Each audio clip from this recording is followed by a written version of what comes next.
Hello everyone. In this lesson we are about to learn how can we handle the GeolOil network system with file locking system on files to avoid overwriting on system by different users. In most of the time some people prefer to use a single mode if you have GeolOil for yourself or for a very small consultant company, one, two, three petrophysicists. You may prefer the single user mode. But if you work with a large project working with 100 wells and I don't know, maybe 5 interpreters at the same time, you will prefer by large to use the network mode, this network mode. Even if you are a single user, a single person, I would recommend to use the network mode, even if you do that. Okay, so for now, let's start with single user and see how to learn. Okay, this is a well with us clean rocks, basically sands, with some calcite cements. Okay, we click here on the raw matrix. We already computed that. You see that the raw matrix is around 2.68. You see the black text jumped towards the bottom. 2.68. That is basically a slightly larger than 2.65. That would be pure quartz. So it has some calcite cements. The calcite cements. You have a density 2.71, so the presence of some calcite cements increases the quartz density from 2.65, and the average yields us around, in this particular case, the blend 2.68, 2.67, something like that. Depends upon the region. 2.68 here, 7, depends. Okay. So these are clean rocks, a little bit clay. Not almost clay, almost nothing. I would say probably almost nothing. So the gamma ray signal is around 9 degrees agapi. So this shale is, this baseline, this shale is around 5% or perhaps even less. Okay, so this is a clue. One very interesting thing we have here is that together with the traditional water saturation computations, we have computed here, we have a very good quality log here. We have computed water saturation from flush zone resistivity. So to do this is this red and the gray curve here. The blue curve is the conventional electrical water saturation. Okay, they match very well. You see the red curve and the blue. Okay, to do that you need deep resistivity and also the flush zone resistivity. In this particular case for this vendor we have Micro-Resistivity focus log. Okay, very good. So well, this is amazing. So we have a very nice match between the red curve and the blue curve, so we are very confident that the water saturation is about that one. Together with that we have computed the reducible water saturation, which is this gray curve. So we have in this particular case, towards the top of the reservoir we don't have free water. So if you perforate here, you will have a nice oil production with very low water cut or almost nothing. No? You go deeper, as usual, you see an increase in free water. You see how this feeling is the difference between water saturation and the reducible water saturation, that is the free water. And even there, because of it's very clean, the water saturation computed from conventional electrical equations. So we have a good match between water saturation from flush zone resistivity, SW RXO, and conventional electrical water resistivity, water saturation from, for example, the Archie equation. You don't need nothing else than the Archie equations. You have clean sands or clean rocks or limestones or whatever, clean rocks. Okay, so this is an interesting tool that to try almost everywhere. So to do that, you see in the function workflow the equations. Well, you start with the salinity, you have to properties for M, many other properties. This is the workflow, the temperature. Very good. Let me see what is okay. This is water saturation from flow zone resistivity, RXO resistivity. Okay. You open this equation in the workflow, this row 41. You have this one, well, the mnemonic, the title, the units, the description. Okay, and the question is the number 11. You go, see the question 11. This one. Well, this is the classic. It's based on Archie. It's based on Archie. We are going to see how you compute that and the question how they arises. Okay, you need the flow zone resistivity. In this case, you input the microspherical focus log. Deep resistivity, in this case, the deep lateral log that's available. No induction in this particular case. RW, well, based on salinity and temperature, is computed easily. That is in the workflow before. And the resistivity of the mode filtrate. Mode filtrate resistivity corrected properly to the temperature, to the borehole temperature when the properties were recorded. Okay, so you need those four, and that is a ratio. That is a ratio, and in this particular case, it gives good results. In other reservoirs, or for some reason, or quality, or many things happen, you don't get this amazing quality results. This is a very nice example of good quality results, as you see here. Okay, very nice match. Okay. So even in some cases like here, where we have a little bit more of clay and shell, we have some cases with match. So, well, not very good here. Okay, very good. If you have some clay or some important amounts of clay that you are reluctant to use the Archie equation, you may do that. So we have, GeolOil have some equations. We have already published that. Correction for shaly rocks and clays. So this is in our website. This is the page. So go to geoloil.com, this webpage. SW from RXO and B-Shell. Okay. This is here in our website. Okay, so this is the theory of the SW ratio method. This is the classical equation, and here's the proof on how it is deduced. How can you do that?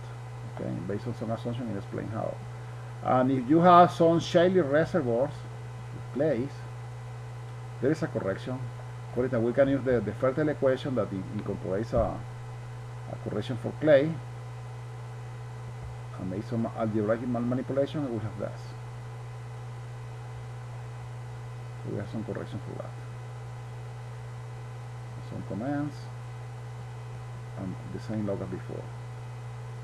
Okay, so this is a tool you should consider. So we have this equation, the EVR correction for clays, for clay content. Okay, very good.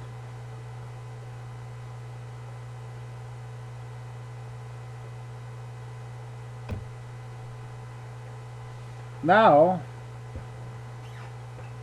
on the single user mode, I'm going to open this file again, this same log again. So let's put this smaller, something like this. Okay, and open this again.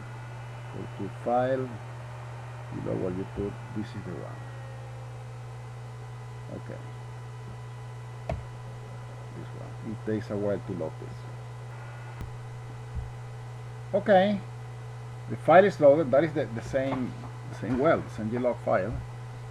Okay, let's have a look here. Let's move to the right, and that is exactly the same.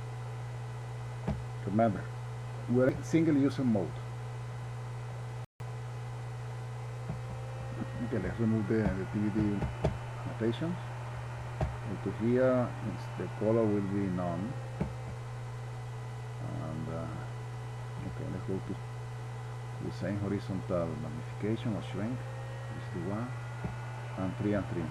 Okay, I would prefer concentrating no grid lines. It's a little bit cleaner. That is your preference. And this one, no. Okay, well, that is your personal preference. I prefer most of the cases to concentrate them in the values and not use the group lines. Okay, so this is the same graph.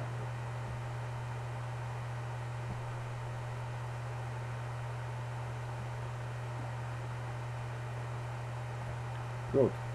Now remember that we are in single user mode. So in single user mode, you can, every person, even yourself alone, can have several versions of a G-log, and you can save on top of each one. Like this one, you take the log, and here you can take. So that is a problem because it is the same file.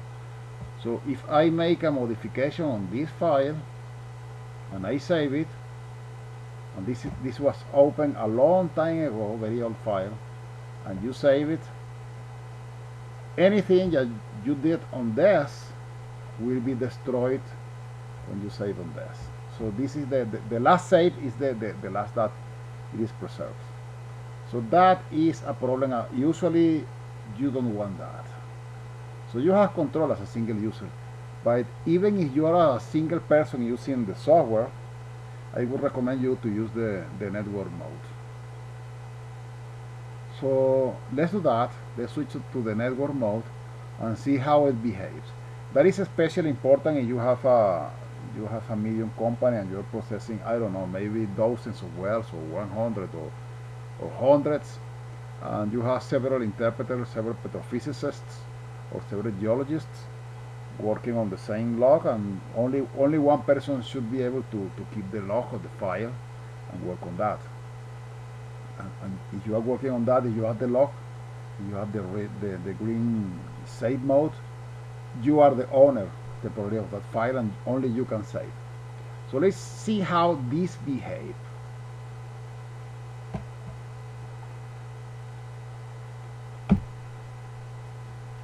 Good. So let's now go to the network file mode, network locking mode, file system mode. So you go this. Okay, very good. So this is the same well. So we are working now in read-only mode. You see, we don't have permission to save here and here. So that is okay. For read-only, you can have, well, 5 users, any amount of users, or petrophysicists or geologists working at the same time in read-only mode. That is perfectly compatible. Now let's suppose the left screen that I need to make some additions of this well or computation, whatever, so I take the log. That's it. So in the network mode, only one person, only one user, only one seed has the log of the file. Only one window, even you're a single user. Okay. Good. Now explain. Let's all explain how behaves the network file system mode. The network file system mode places a lock on a file. That means that only one process, technically only one process, in practical terms maybe only one person or only one window, is able to have the lock of the file and the rights to save the file. So let's see what happens when we work in network mode or file locking mode. This is quite important, and it is a must be used. It has to be used if you have, I don't know, maybe dozens of wells, maybe several interpreters, petrophysical interpreters, 2 person, 5 or 10 or whatever, a team of geologists or petrophysics working on the same file and saving on the same file. So only one person has the right to save. You have 100 wells or more than that, even more important. So even if you are a single user, a single consultant, I would advise you to use all the time the network mode. Once you understand it, that is quite easy to use it. So this is because even a single user has some version of the same well file, and you want to protect yourself from mistakes. Okay, very good. So we are on network mode here. Good. Okay, let's suppose we're working on these are the same wells. On this left window, let's take the log. This is read-only mode. Now let's take the log. Okay, good. Now I am able to save. That's it. You can do your stuff. You can add equations, modify the workflow, whatever, upscalings, many other things. Okay. Add curves, modify the display, change the colors, change the stratigraphy, many things, whatever. Very good. Okay, you do some work, then you save the work. And this process, this window have the file log. Now, here to the right, we have an older window. We have an older window. Let's suppose we save this one. I save this one. Saving. Okay. So you have saved recently your changes. What happened with the old window? The old window in a network mode, it shouldn't allow you to take the log, because if you will be able to save this window, you will destroy these changes.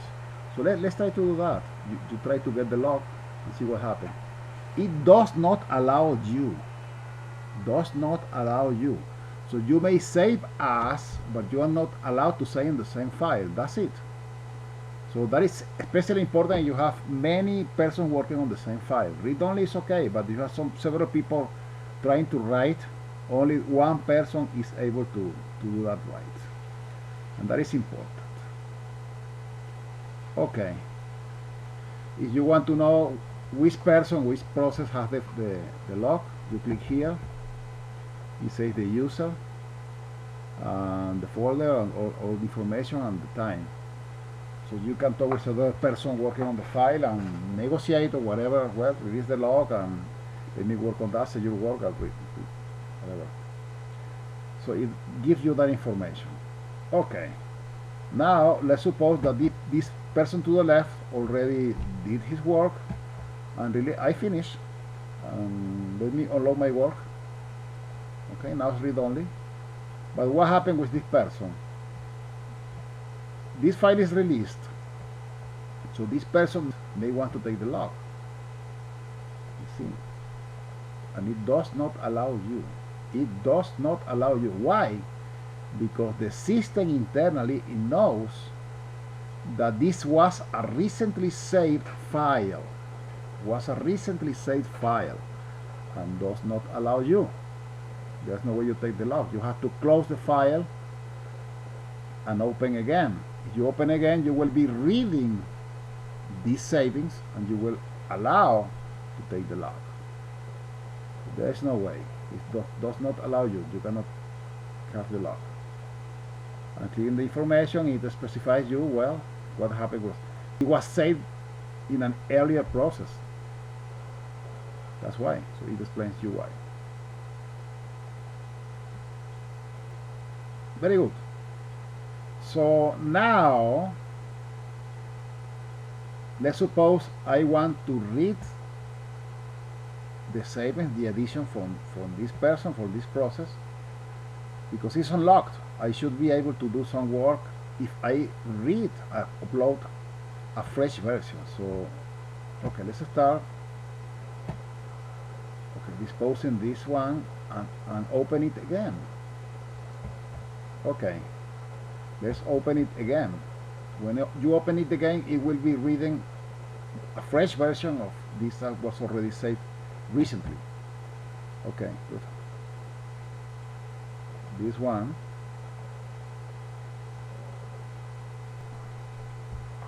Good. Load it. Very good. Here's the same file. Okay.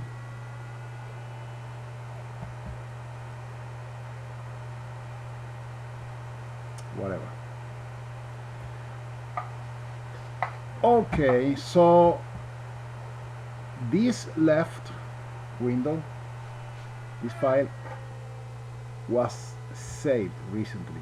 Now after that, I uploaded the same file, but it released the log. Okay, so it released the log. So you should be able, as long as you have a recent reading of that, the very last. So you can take the log and it should allow you. Let's see. Now you can, no problem. You have the log. Very good. So to have the log, a person has to save his work or her work, and then you have to open his or her work. He has to release the log and you take the log, and that's it. Now you are able to work. Very good. Okay, so this version is the same reading as this one. So as long as you don't save, it will keep the same, obviously. So let's release the log. Okay. Now this person can take the log because this person hasn't saved. You can do that. It has the log and it can't. You release the log and this person now has no problem to get the log. So this is the basics of the file logging system in network model. Even for a single user, you're a single person using this in your small office or small consultant or home, whatever, I would recommend to use the network file logging system. Thank you very much.